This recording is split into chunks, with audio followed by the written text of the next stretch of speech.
A thick silver mist clings to the mountain ridge, dampening the sound of the world below. Imagine walking this path with me, our boots pressing into the soft, ancient earth. Ahead of us stands a carpenter and his young apprentice. They are surrounded by hundreds of straight, tall pine trees, perfect, vertical, and ready to be harvested for profit. But then, they stop before a massive, gnarled oak. Its branches are twisted like the limbs of an ancient dancer. Its trunk is a labyrinth of knots and scars. It is entirely, stubbornly useless for timber. The apprentice, looking at the gnarled giant, scoffs and asks why such a bad tree is allowed to take up space. The old carpenter smiles, running a weathered hand over the rough bark, and whispers that because this tree was useless to the demands of men, no one ever thought to cut it down. Its refusal to be what others needed is the very reason it grew into a giant that now provides shade for 1,000 souls. Its flaw was its salvation. We often find ourselves like those straight pines, terrified of being seen as useless or difficult.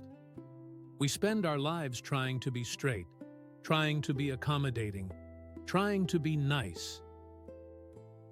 But we must ask ourselves, in our quest to be useful to everyone else, have we ensured our own premature destruction? Before we descend further into this silence together, I invite you to join our circle of reflection. If these words resonate with your soul, consider subscribing and leaving a mark of your presence with a like. I often wonder where in this vast, frenetic world these messages land. Tell me in the comments below which corner of the earth you are watching from today. It brings me great joy to see how far the seeds of wisdom can travel. And if you feel moved to support our sanctuary, there is a small heart with a sash, the super thanks, below the video. Any contribution, however small, acts as a fertile rain that keeps this garden growing daily, as the noise of the modern world rarely rewards the quiet voice of philosophy. As we sit by the fire of these ideas, you might find that some truths require more than a few moments of listening. They require a deeper, more intimate study.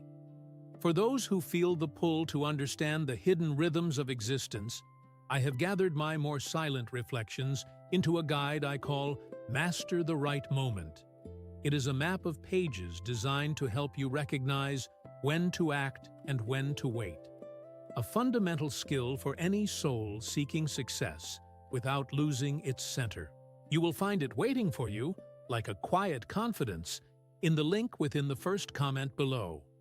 Now, let us return to the blue light of your smartphone at 11 in the evening. You are exhausted, yet you are still replying. You are the one everyone calls because they know you never say no. You are praised for being so nice, but inside you feel hollowed out, as if you are being harvested by the demands of others. Modern society tells us that this self-sacrifice is a virtue, but it is often just a mask for the fear of being disliked. We have been taught to be round so we can fit into any hole society provides, but in the process, we have lost our edges. We have lost our soul. You aren't being kind, you are being drained. And as the masters of the Tao remind us, a field that is never allowed to lie fallow eventually turns to dust. The paradox of the useless tree. Consider the weight of being useful. From the moment we enter the schoolroom to the day we occupy a corporate desk, the world measures us by our utility. Are you a good tool? Do you produce? Do you comply? We have become tool-like, defining our worth by how much we can be used by the machinery of others' lives. Chuang Tzu, that mischievous sage of the mountains, warned us that tools are used until they break, and once broken, they are discarded without a second thought. When you pride yourself on being the indispensable one at work, not because of your unique vision, But because you do the work of 3 people while asking for nothing, you are not becoming a master. You are becoming a high-functioning appliance. You are the straight pine tree, and the saw is already singing your name. There is a sacred necessity in protecting what I call the inner sap, that vital, creative energy that belongs only to you. Every time you say yes to a trivial demand, a social obligation that leaves you cold, or an extra task that robs you of your sleep, you are saying no to your own internal growth. The Tao Te Ching reminds us that the sage provides for the belly, not the eye. He feeds the inner soul rather than the outward appearance. When we live for the eye of others, we let our own roots rot. Think of your evening hours. Do you spend them answering emails that could wait? Or do you allow yourself the useless joy of staring at the stars or reading a poem? To the world, the latter is a waste of time. To the Tao, it is the only time that matters. This brings us to the quiet beauty of the word no. In our modern frenzy, no is seen as an act of aggression, a wall of coldness. But in the light of ancient wisdom, no is a spiritual protective circle. It is an act of preservation. To say, "I cannot do that," is not to attack the other person. It is to honor the limits of your own nature. Chuang Tzu spoke of carefree wandering, the ability to move through life without being snagged by every passing briar. If you cannot say no without offering 1,000 apologies and excuses, you are still a prisoner of the need to be useful. You are still trying to justify why you shouldn't be cut down and turned into a chair. We must learn the art of longevity through non-conformity. In nature, the trees that survive for 1,000 years are often the ones that grew in wrong shapes, on wrong soil, or in inaccessible places. They didn't fit the standard. To be healthy in a sick society, you must be willing to be disappointing to those who wish to consume you. Accepting that you will not be liked by everyone is the first breath of true freedom. It is the moment you stop being timber and start being a forest. When you stop conforming to the straight lines of niceness, you begin to follow the gnarled, beautiful path of your own destiny. This isn't selfishness. It is the restoration of your original nature. Water is soft, but it does not compromise. There is a profound misunderstanding in our age about what it means to be soft. We look at water and we see something yielding, something that takes the shape of whatever vessel holds it. We think, if I am like water, I must be a doormat. But look closer at the canyon. Look at the way the river has sliced through miles of solid granite over the eons. Water does not try to be nice. It does not try to be strong. It simply follows its path, and it never, ever compromises its essential nature. Lao Tzu taught us that nothing in the world is as soft and yielding as water. Yet for attacking the hard and strong, nothing is better. Being too nice is often a form of stagnation. We stay in toxic friendships. We endure disrespectful partners. Or we tolerate abusive bosses because we want to be the bigger person or keep the peace. But water does not keep a false peace with a rock that blocks its way. It does not argue with the rock. It does not try to convince the rock to move. It simply flows around it, finding the smallest crack, the most subtle opening, and continues toward the sea. This is the essence of Wu Wei, the art of non-striving. If a situation is poisoning your spirit, niceness suggests you stay and endure it. The Tao suggests you flow around it. Leaving a situation that no longer serves your growth is not an act of betrayal. It is an act of alignment with the great flow. We must also recognize the power of persistent presence. You do not need to shout to set a boundary. You do not need to be aggressive to be powerful. Think of the feminine power of the receptive, which the Tao Te Ching praises so highly. It is the power of the valley that receives all things but remains unchanged in its depth. When someone treats you with disrespect in a social setting, your niceness might lead you to laugh it off or make a self-deprecating joke to ease the tension. But the water sage uses silence, a calm, steady gaze, and a refusal to participate in the mockery is a boundary far stronger than a shouted insult. You are being soft in your delivery, but hard in your integrity. You are the water that refuses to be muddied. Have you ever noticed the physical sensation that arrives the moment you force a smile you do not truly feel? There is a subtle, almost imperceptible tension that takes root in the hinges of your jaw and the corners of your eyes. It is the weight of a mask. In our frenetic modern existence, we have become master architects of these masks. We call it professionalism, politeness, or being a team player. But the ancient masters had a different name for the state of being that exists without these filters. They called it Ziran, your self-so-ness, the spontaneous, unforced nature of your true being. When we are too nice, we are essentially living in a state of perpetual performance. We are actors who have forgotten that the play was supposed to end at sunset. We carry the script into our kitchens, into our beds, and into our very dreams, wondering why we feel a bone-deep exhaustion that no amount of sleep seems to touch. Think of the uncarved block, the concept of piu. Imagine a raw piece of timber, ancient and full of potential. It is whole because it has not yet been defined by the carpenter's chisel. Society, however, is a persistent carpenter.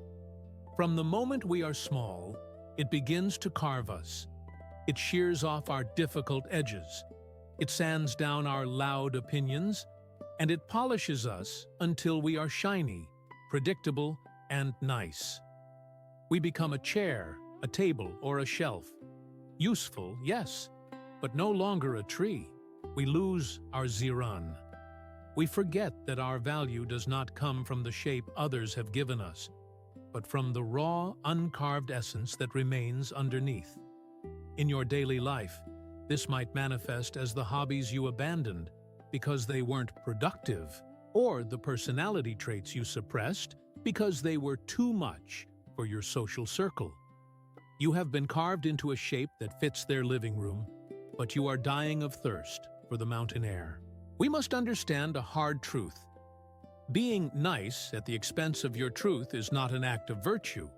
It is a sophisticated form of lying.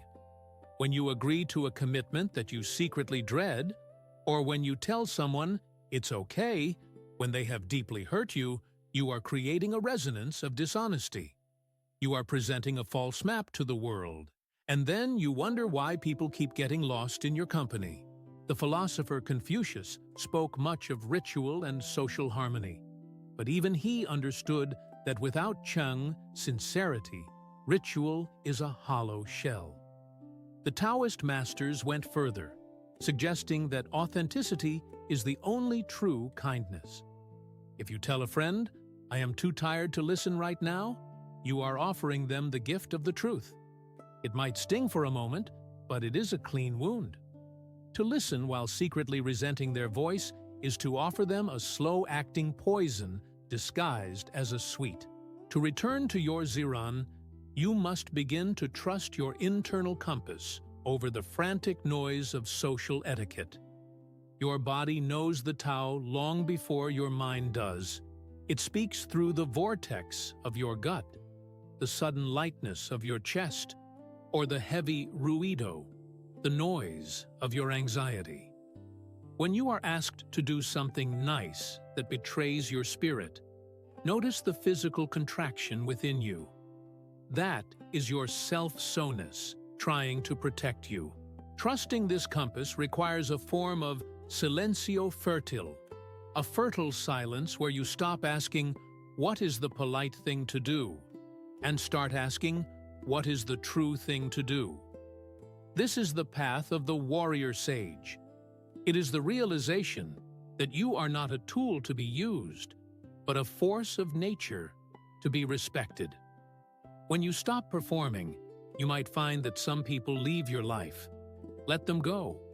They were in love with the mask, not the soul. And as the mask falls away, you will find that you are finally light enough to dance.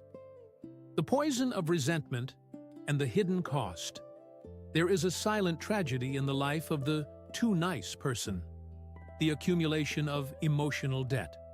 Every time you swallow a no to keep the peace, you are not actually making the problem disappear. You are simply burying it in the fertile soil of your subconscious. In the traditions of ancient medicine, they understood that repressed anger does not vanish. It settles in the liver, disrupting the flow of life energy, turning what should be a clear stream into a stagnant pool. This is the slow poison of resentment. It is a subtle rot that begins in the dark and eventually consumes the entire structure of a life. You see it in the parent who has been perfectly patient for a decade, only to one day explode in a terrifying rage over a spilled glass of water. It wasn't the water. It was the 10,000 unsaid words of the last 10 years finally demanding to be heard. Zhuangzi once told a story of a man crossing a river in a boat. If an empty boat collides with his, he will not get angry. He will simply steer around it. But if there is a person in that other boat, he will shout and curse. Why? Because we believe that people owe us something: recognition, fairness, or a return on our niceness. When you are too nice, you are often unconsciously creating a contract that the other person never signed. You think, I am being so good to them, so they should be good to me. When they aren't, the resentment creates an abysmo, a deep abyss between who you are and who you pretend to be. You become a victim of your own virtue. You start to see the world as a place of takers, never realizing that you are the one who left your gates wide open and invited the harvest. Breaking this cycle requires a radical transfiguration of how you view responsibility. The Taoist sage refuses to be a victim because they take total ownership of their space. If someone takes advantage of you, the modern mind looks for someone to blame. The ancient mind asks, where was my boundary? To stop being too nice is to stop being an empty boat that anyone can crash into. It is to recognize that your energy is a finite, sacred resource, not a public utility. When you feel that heat of resentment rising in your chest, perhaps when a colleague asks for one more favor, or a relative makes yet another demand on your time, don't look at them. Look at the mirror of your own soul. The anger you feel is not a sign that they are evil. It is a sign that you have betrayed yourself. It is the root of your being crying out for protection. Honest conflict is like a summer thunderstorm. It is loud, it is intense, and it can be frightening, but it dissipates the heavy, stagnant humidity of the air. It clears the path for new growth. Niceness, by contrast, is like a lingering fog. It hides the obstacles and makes every step uncertain. The I Ching, the Book of Changes, speaks of deliverance, the moment when the tension is finally released and the flow begins again. We must have the hard conversation today to prevent the broken relationship tomorrow. This is the maturação, the maturation of a soul. It is the understanding that true harmony is not the absence of conflict, but the ability to move through it with integrity. By setting a boundary, you are not pushing people away. You are showing them where the solid ground is. You are moving from a state of osmose, where you absorb everyone else's toxins, to a state of resonance, where you vibrate with the clarity of your own truth. You are finally becoming a person someone can truly lean on, because they know that your yes is as solid as stone, and your no is as clear as the mountain air.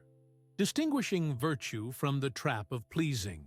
We must pause here to consider a word that has lost its weight in our frenetico modern world. Virtue. We often mistake virtue for being agreeable, but in the eyes of the ancient masters, virtue, or di, has nothing to do with social etiquette. Dai is the inherent power of a thing simply being what it is. A tiger is virtuous when it is a tiger. It does not apologize to the deer for its claws, nor does it try to be nice to the forest. Its virtue is its integrity to its own nature. When we strive to be nice to everyone, we are often abandoning our own di to satisfy a social script. We think we are being good people, but we are actually just being hollow people. We have replaced the internal compass of character with the external mirror of approval. This is the abysmo, the abyss, between who we are meant to be and who we think we should be to keep others comfortable. As the old master Lao Tzu reminds us in a passage that often shocks the modern heart. The sage is not kind. He treats people like straw dogs. At first glance, this sounds cold, even cruel. But in the ancient rituals, straw dogs were treated with the utmost reverence during the ceremony and then discarded and burned once their purpose was served. The universe does not care for us in the way a nice person does. The universe is impartial. It allows the winter to come even if it kills the crops. It allows the storm to break even if it ruins the roof. This is not cruelty. It is the impermanencia of nature. When we try to be too nice, we are trying to be kinder than the Tao itself. We are trying to prevent every winter and stop every storm in the lives of those around us. In doing so, we rob them of their own maturation, their own growth that can only come through facing the cold. By being too nice, we often become a barrier to the truth. There is a profound danger in what we might call high morality. When we try too hard to be seen as the good person, we inadvertently create a deep, dark shadow. Lao Tzu noted that when the great Tao is forgotten, kindness and morality arise. True kindness is subtle. It is subtle, it is quiet, and it does not need to be labeled. The moment we start performing our kindness, it becomes a transaction. We are no longer giving. We are buying a reputation. Think of the voragem, the vortex of social media, where every good deed must be filmed and every nice thought must be shared for likes. This is not virtue. It is a performance of the ego. It creates a ruido, a noise that drowns out the quiet voice of the soul. When we anchor ourselves in the need to be perceived as good, we lose the ability to do what is actually fecundo, what is truly fertile and right for the moment. Spontaneous right action, or Wu Wei, is the alternative. It is the ability to help someone not because you want to be nice, but because the situation calls for it as naturally as rain falls on a parched field. And, just as importantly, it is the ability to walk away or say no the moment that action is no longer required. You do not stay and please the other person to ensure they think well of you. You act, and then you dissipare, you dissipate, like a mist. You do not linger to collect your good person badge. This is the transfiguration of character, moving from a person who pleases to a person who serves the truth. When you serve the truth, you will sometimes be called difficult or cold, but you will be acting from a place of resonancia with the Tao. You will be a solid point in a swirling world, and that is a much greater gift to humanity than 1,000 forced smiles. The way of the warrior sage. How, then, do we walk this path in a world that demands our constant availability and compliance? We must learn to live as warrior sages. This is not a call to conflict, but a call to the construction of an internal wall. In the Yellow Emperor's classic, There is an understanding that the body and the spirit must have a sanctum, a place that no one is allowed to enter without your explicit permission. In our digital age, we have allowed this wall to crumble. We are in a state of constant osmose, where every notification, every demand, and every opinion of a stranger on the internet seeps into our private soul. To stop being too nice is to rebuild this wall. It is to decide that your peace of mind is not a public park where anyone can litter, but a silencio fertile, a fertile silence that you guard with your life. This leads us to the art of disappointing people. If you have never disappointed anyone, you are not living your own life. You are living a composite of everyone else's expectations. Chuang Tzu spoke of the man of perfect virtue as one who moves through the world without leaving a footprint for others to follow. To find your own path, you must be willing to let others be frustrated with you. This is a maturation of the spirit. We must practice the small no. We must anchor ourselves in the fecundo power of our own time. Start small. Say no to a social gathering you don't want to attend, or refuse to answer a work message after dinner. Notice the voragem of guilt that rises up, and simply watch it. Do not act on it. Over time, you are building a boundary muscle. You are teaching the world that you are not a tool to be used, but a sovereign being to be respected. We must also distinguish between harmony and sameness. The Analects suggest that the superior person seeks harmony, not uniformity. Think of a great orchestra. Harmony is not created by every instrument playing the same note. That would be a dull, flat noise. Harmony is created when different, even clashing instruments play their unique parts in relation to each other.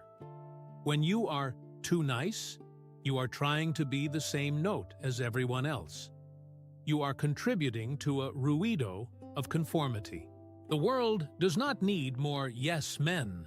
It needs your unique, perhaps difficult, perspective. It needs you to be the sharp violin or the deep drum.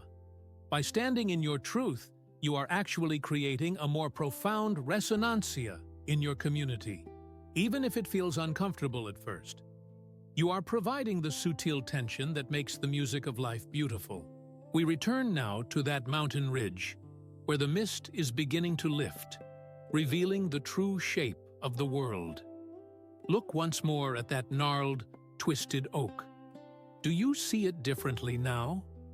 For years, perhaps for your entire life, you have looked at your own flaws, your inability to say yes to everyone, your desire for solitude, your refusal to fit into the narrow boxes of usefulness as things that needed to be fixed. You have tried to straighten your branches to look like the pines, hoping the world would value you, buy you, and find a place for you in its voragem of consumption. But in this moment of transfiguration, I want you to see the grace in being useless. By refusing to be timber for the world's fires, you have earned the right to grow toward the heavens. You have preserved your soul. This is the final shift, the maturation of your journey. To stop being too nice is to finally allow the weight of the world's expectations to drop from your shoulders like an old, tattered cloak. Can you feel that? The sudden lightness in your chest? It is the feeling of no longer having to perform. You are no longer a good person working for a wage of approval. You are simply a being rooted in the Tao, standing in the center of your own life. You have moved from the ruido of people-pleasing into a silencio fertile, where your only duty is to be real. And being real, as the ancient masters knew, is the only true way to be free. The world may call you difficult, reserved, or unchanged, but they are only seeing the bark of the tree. They do not see the deep, hidden resonancia of a soul that has finally found its home. As you close this chapter of reflection and return to the noise of your modern life, do not carry a list of rules with you. Philosophy is not a backpack of stones. It is a compass. Carry only this: the knowledge that your integrity is far more valuable than your agreeability. When you encounter the next demand on your spirit, remember the impermanencia of social approval. It is a flickering shadow. Your your inner power, is the only sun. Be like the water that does not argue but always finds its way. Be like the tree that is too twisted to be cut down. Be the anchorar in the storm. I thank you for walking this path with me today.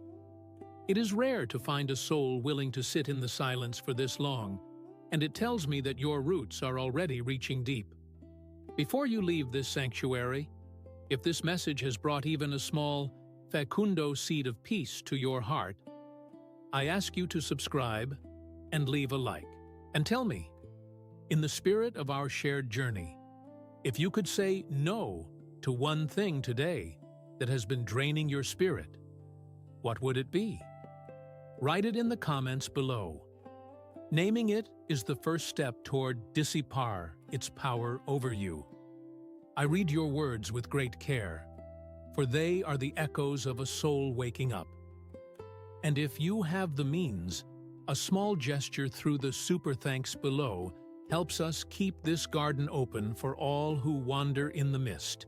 Go now, not to be nice, but to be whole. The Tao does not need more shadows. It needs your light.